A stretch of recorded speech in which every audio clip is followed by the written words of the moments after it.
হত্যা করা হবে তখন আমরা পশ্চিম কালেও চুপ করে বসে থাকবো না। আমরা সর্বপ্রথম আমাদের প্রশাসন, সরকার এবং উদ্বোধনী কর্তৃপক্ষকে বিনয়ের সাথে অনুরোধ করতে চাই, এই সন্ত্রাসী সংগঠন ঈশ্বরকে অনতিবিলম্বে বাংলাদেশের মাটি থেকে বহিষ্কার করতে হবে। এই জঙ্গি যুগের ভয়ে খেলা অনেক হয়েছে।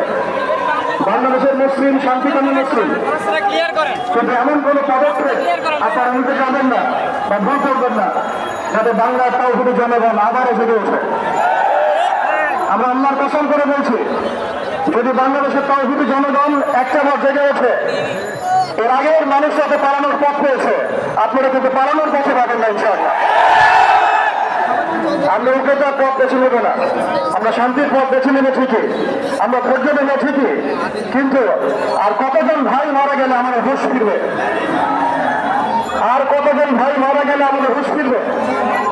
আমরা আমাদের উদ্বোধনী কর্তৃপক্ষদের বিনয়ের সাথে অনুরোধ করব, যারা বিরোধী করে আমাদের মুসলিম ভাইদেরকে এভাবে রাস্তার মধ্যে কুপিয়ে হত্যা করেছে, জবাই করেছে এবং নৃশংস শয়তানি এবং সন্ত্রাসী কর্মকাণ্ডের তীব্র নিন্দার প্রতিবাদ জানানোর পাশাপাশি আমরা এর উপযুক্ত বিচার দাবি করি। এখানে অনেক মুরব্বীকেরাম আছেন, আমি ছোট মানুষ, বেশি কথা বলতে যাচ্ছি না। আমরা একটা দাবি উত্থাপন করতে চাই, বাংলার জমিন শান্তির জমিন। এই শান্তির জমিনে যদি কেউ উগ্রতা প্রদর্শন করতে চায়, আল্লাহর কসম করে বলছে আমরা হাতে হাত বুটিয়ে বসে থাকবো না ইনশাআল্লাহ। ওয়া আখিরু দাওয়ানা আলহামদুলিল্লাহি রাব্বিল আলামিন। আসসালামু আলাইকুম ওয়া রাহমাতুল্লাহি ওয়া বারাকাতুহু।